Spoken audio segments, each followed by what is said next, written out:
जय हिंद प्यारे साथियों, बहुत बहुत स्वागत करता हूं आप लोग अपने चैनल वैकेंसी पॉइंट पर। दोस्तों, यूपी पुलिस रेडियो समर वाली भर्ती का लेकर आज बहुत ही सारी अपडेट्स लेकर इस वीडियो में हाजिर हुआ हूं। आपको बताया, एक लंबे अरसे के बाद वीडियो में बना रहा हूं, जिसमें एक बहुत ही ऑथेंटिक और बिल्कुल सही और सटीक जानकारी लेकर आप लोगों के सामने हाजिर हुआ हूँ, जहाँ पर बात करेंगे पुलिस भर्ती संबंधित कोर्ट के निर्णय का लेकर, और खास करके यूपी पुलिस में रेडियो समर वाली भर्ती का रिजल्ट, और इसमें कट ऑफ का लेकर, और सबसे बड़ा मुद्दा कि नॉर्मलाइजेशन पे क्या इफेक्ट पड़ने वाला है। इन तमाम चीज़ों का एक सही और सटीक एनालिसिस लेकर आप लोगों के सामने हाजिर हुआ हूँ। चैनल से अगर आप लोग जुड़े नहीं हैं तो चैनल को ज़रूर सब्सक्राइब कर लें, और आपके मन में अगर कोई भी सवाल चल रहा है तो आप लोग अपने सवालों को भी पूछ सकते हैं। आपको मैं डायरेक्ट जो है कमेंट करके ही रिप्लाई आपको ज़रूर दूंगा। तो आइए बात करेंगे सबसे पहले कि यूपी पुलिस भर्ती में कोड निर्णय अलग अलग स्तर से चल रहे हैं, जिसमें सबसे पहले बात करूंगा तो रेडियो समर में कोड निर्णय से क्या उम्मीद जताई जा सकती है। आपको बता दें कि इसमें कोर्ट निर्णय का लेकर एक बहुत ही बड़ी अपडेट ये मेरे भाई कि इसके पहले एक यूपी पुलिस में एज रिलैक्सेशन का जो कोर्ट निर्णय आना था वो भी अभी तक पेंडिंग ही चल रहा है, मगर ये है कि उम्मीद उसमें पूरी है कि उसमें अभ्यर्थियों को मौका मिल सकता है। लेकिन अगर यहाँ बात करते हैं तो यहाँ पर जो कोर्ट निर्णय आना है वो दरअसल भर्ती बोर्ड की एक नोटिस जारी होने के बाद, यानी कि बीटेक को एलिजिबल कर दिया गया हेड ऑपरेटर में, इसका लेकर डिप्लोमा के अभ्यर्थियों ने कोर्ट में रिट दायर कर दी। अब उसके बाद उसमें निर्णय ये आ सकता है कि क्या बीटेक वाले इस पोस्ट के लिए एलिजिबल हैं, और अगर ऐसा है तो डिप्लोमा वालों को भी आईटीआई वाली भर्तियों में भी मौका मिलना चाहिए, क्योंकि आईटीआई से सीनियर होते हैं डिप्लोमा वाले। तो ऐसे ही कुछ डिफरेंस लेकर इसमें कोर्ट में रिट डाली गई है। तो इस पर फाइनली क्या निर्णय हो सकता है, फिलहाल तो 14 मई की डेट लगी हुई है। अब 14 मई तक इसमें किसी प्रकार की कोई भी सुनवाई नहीं होगी। तो क्या इससे रिजल्ट पर कोई फ़र्क पड़ेगा, या फिर रिजल्ट आपका अनाउंस होगा, या फिर क्या होगा, और आपकी कट ऑफ पर क्या प्रभाव पड़ने वाला है अगर इसमें बीटेक वाले जो हैं एलिजिबल हो जाएंगे, और आपको नॉर्मलाइजेशन में किस प्रकार का तीनों तरह की पोस्टों में क्या प्रभाव पड़ने वाला है, इन तमाम चीज़ों पर बात करेंगे।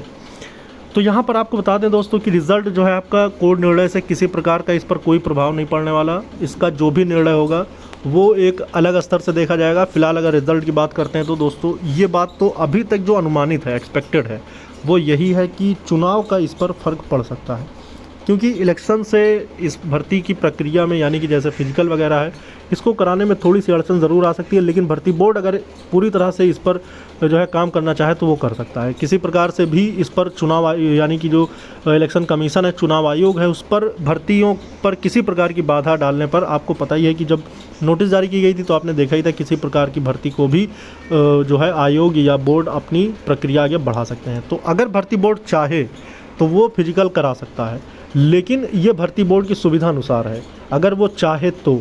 फिलहाल इस पर किसी प्रकार की अभी तक ऑथेंटिक जानकारी नहीं आई कि इसका फिजिकल कब तक कराया जाएगा। लेकिन एक चीज़ ज़रूर सामने आई कि 8 जिले में दौड़ कराने का लेकर, यानी फिजिकल कराने का लेकर नोटिस आपको देखने को मिली थी, जो कि खबरें आपके सामने आई थी। तो यहाँ पर मेरा जो एनालिसिस कह रहा है, यानी कि जो मुझ तक जो जानकारी मिली है वो यही है मेरे भाई कि रिज़ल्ट जो है आपका वो चुनाव के अंतिम दिनों में ही आपको देखने को मिल सकता है। यानी कि 2 जून को आपको फाइनल निर्णय जो है अनाउंसमेंट है, यानी 2 जून तक तो चुनाव की प्रक्रियाएं चलती रहेंगी। तो 2 जून के पहले भी आपका रिज़ल्ट देखने को मिल सकता है। लेकिन फिजिकल की अगर मैं अपना एक ओपिनियन बताऊं तो ये आपका जून में ही फिजिकल होने की उम्मीद पूरी है। फिलहाल ये है कि रिज़ल्ट पहले भी अनाउंस हो सकता है, लेकिन जून के बाद ही आपका फिजिकल हो सकता है। अब रही बात आपकी कट ऑफ का लेकर, तो कट ऑफ का लेकर मैंने वीडियोस पहले भी बनाए थे, मगर ये कहूँगा कि जो फिजिकल की तैयारी करना चाहते हैं, अगर वो 300 प्लस हैं तो अपने फिजिकल की तैयारी कर सकते हैं बिल्कुल अच्छे से, क्योंकि वो 90% अगर मान के चलते हैं तो वो सेफ़ हैं हर पोस्ट के लिए। अगर 300 प्लस है तो वो अपने फिजिकल की तैयारी कर सकते हैं।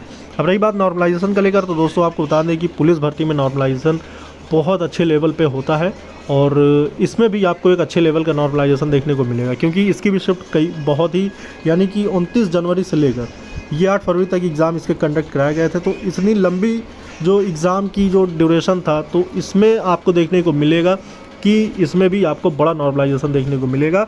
अलग अलग पोस्ट के लिए अलग अलग नॉर्मलाइजेशन भी देखने को मिलेंगे। लेकिन सेक्शनल की बात करते हैं दोस्तों, बहुत सारे अभ्यर्थी जो पूछ रहे हैं कि सर क्या सेक्शनल भी इसमें नॉर्मलाइज्ड होंगे स्कोर, तो मेरे भाई सेक्शनल नहीं होता, ओवरऑल जितने भी आपके मार्क्स बन रहे होंगे। अगर मान लो आपके 310 मार्क्स बने हैं तो नॉर्मलाइजेशन में जो आपको मार्क्स मिलेंगे ओवरऑल मिलेगा, जैसे 315 हो जाएगा।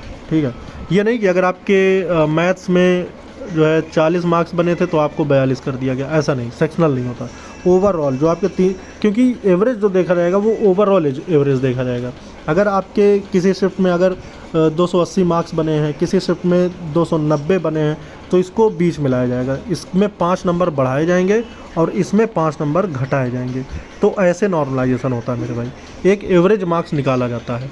तो यहाँ पर आप देख रहे होंगे कि ये चीज़ें जो है नॉर्मलाइजेशन का लेकर, ये भी भर्ती बोर्ड अपने स्तर से करता है और इस चीज़ में किसी प्रकार का कोई भी आप कोर्ट में चैलेंज नहीं कर सकते नॉर्मलाइजेशन को लेकर।